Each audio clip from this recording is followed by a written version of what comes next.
नमस्कार। भारतीय वीरांगनाओं की कहानी रानी की जुबानी में आप सभी का बहुत बहुत स्वागत है।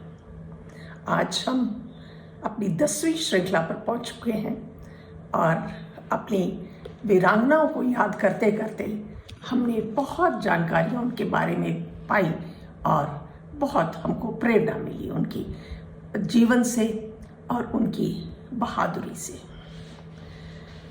बहुत ही ऐसी वीरांगनाएं हैं जिनके मैं आप लोगों के सामने उनको ला रही हूँ और उन्होंने स्वतंत्रता से पहले और स्वतंत्रता तक उन्होंने अपना बहुत योगदान दिया जिसे हम भूल नहीं सकते। ये हमारा एक कर्तव्य है कि हम उनको याद रखें और अपने आने वाली पीढ़ी को भी उनके बारे में बताएं। और यही मेरा प्रयास रहता है कि मैं जितनी भी वीरांगनाएं हुई हैं उनको आप सभी के समक्ष प्रस्तुत कर सकूं, आपको उनकी जानकारी दे सकूं। वीरांगनाओं की जो शहादत है वो हम ऐसे भूलने ना देना चाहते हैं और ना ही भूलने देंगे। और मैं उनको सदा उनको श्रद्धा के फूल अर्पित करती रहती हूँ और यही मेरी सबसे बड़ी कोशिश है कि हम उनको अपने दिलों में याद रखें। और इसी कारण मैं ये चाहती हूँ कि आप लोग इसको मेरा उत्साह बढ़ाने के लिए इसको आप लाइक करें और शेयर करें और दूसरों को भी इसकी जानकारी दें। आज हम जिनकी बात करेंगे वो एक ऐसी महिला है जिन्होंने अंग्रेज़ों के साथ टक्कर लेने वाली वो पहली महिला थी और उनके बारे में जितना कहा जाए उतना कम। और ये बात नहीं है कि हम उनको याद नहीं करते, आज भी उनके नाम पर उनके जो वीरता है उसके ऊपर उत्सव मनाए जाते हैं, जिस तरह से उन्होंने युद्ध किए और अंग्रेज़ों का सामना किया। ऐसी वीरांगना जो हमारे समक्ष आई हैं वो हैं कित्तूर की रानी चिन्नम्मा। कित्तूर की रानी चिन्नम्मा। रानी चिन्नम्मा का जन्म 14 नवंबर 1778 में बेलगाम जिले के गांव ककाती में एक छोटी सी रियासत में हुआ। उनकी मां का नाम पद्मावती था और पिता दुल्लप्पा देसाई थे। ये लिंगायत समुदाय से थे। तो छोटी ही उम्र में चिन्नम्मा ने घुड़सवारी, तलवारबाजी और तीरंदाजी का प्रशिक्षण प्राप्त किया था, क्योंकि जिस समुदाय में ये थी उस समुदाय में ये बड़ी आम बात थी कि जो महिलाएं थी, जो बेटियां थी, जो बच्चियां थी, उनको भी ये प्रशिक्षण दिया जाता था। 1993 में 15 साल की उम्र में उनका विवाह देसाई परिवार के राजा मल्ला सर्राज से हुआ, जो बहुत वीर थे और चिन्नम्मा उनका बहुत सम्मान करती थी। राजा मल्लासार ज़्यादा लंबा ना जी सके और राजा मल्लासार की 1816 में मृत्यु हो गई। रानी चिन्नम्मा के पास एक पुत्र और एक अस्थिर राज्य मिला। उन्होंने जितना हो सकता था बड़ी मुश्किल से अपने आप को संभाला और अपने राज्य को संभालने की कोशिश करी, परंतु 8 वर्ष बाद उनके पुत्र की भी मृत्यु हो गई। रानी बहुत टूट चुकी थी, लेकिन उनके सामने उनका एक राज्य था जिसको उनको संभालना बहुत ज़रूरी था। उन्होंने थोड़े ही समय बाद एक पुत्र को गोद लिया जिसका नाम था शिवलिंगप्पा और उसको उत्तराधिकारी घोषित किया। ईस्ट इंडिया कंपनी को ये बात अच्छी नहीं लगी। उन्होंने अपनी नाराज़गी इस पर जाहिर करी। उन्होंने शिवलिंगप्पा को निष्कासित करने का आदेश दिया। कित्तूर राज्य धारवाड़ कलेक्टर प्रशासन के अधीन आ गया, जिसके प्रभारी थे जॉन सेंट ठाकरे। और जिसके आयुक्त श्री चैपलिन थे, दोनों ने रीजेंट के नए नियम को मान्यता नहीं दी और कतूर को ब्रिटिश नियंत्रण को स्वीकार करने के लिए अधिसूचित किया। यहीं से Bharat governor general Lord Dalhousie ने 1848 में राज्य को अपने अधीन करने की शुरुआत की। यहीं से उनको एक मौका मिला और यहीं से उनके दिलो दिमाग पे ये बात आई कि किस तरह से अपने जो राज्य हैं धीरे धीरे उनको अपने ईस्ट इंडिया कंपनी में किस तरह से शामिल किया जाए, ताकि जो उनके जितनी भी राज्य थे, अगर उनकी अपनी संतान थी उनको तो मंजूरी दे दी जाती थी, लेकिन जो अगर गोद लिए हुए बच्चे थे या गोद लिए उत्तराधिकारी थे उनको मंजूरी नहीं दी जाती थी।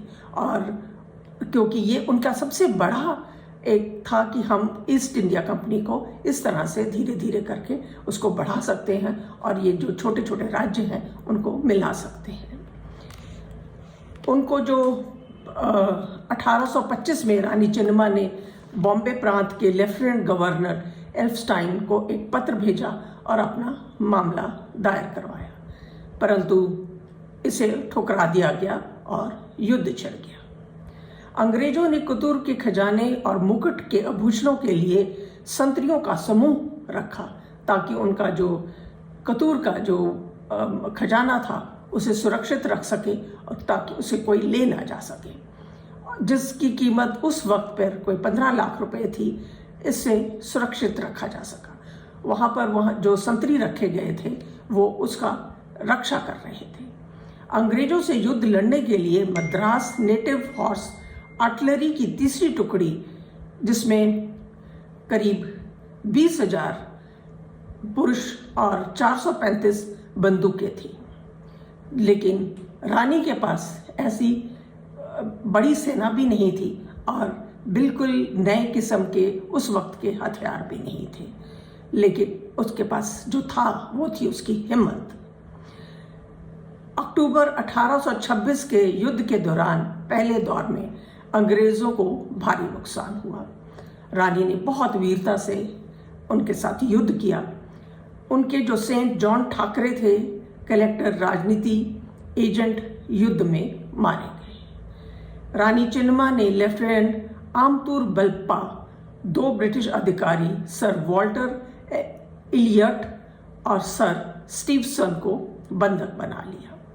रानी चिन्नम्मा ने चैपलिन के साथ जब समझौता भी किया, क्योंकि जब चैपलिन ने देखा कि ये रानी का पलड़ा बहुत भारी है, तो उन्होंने सोचा कि इस वक्त पे हम रानी के साथ उनका एक समझौता कर लेते हैं, और उन्होंने समझौता किया।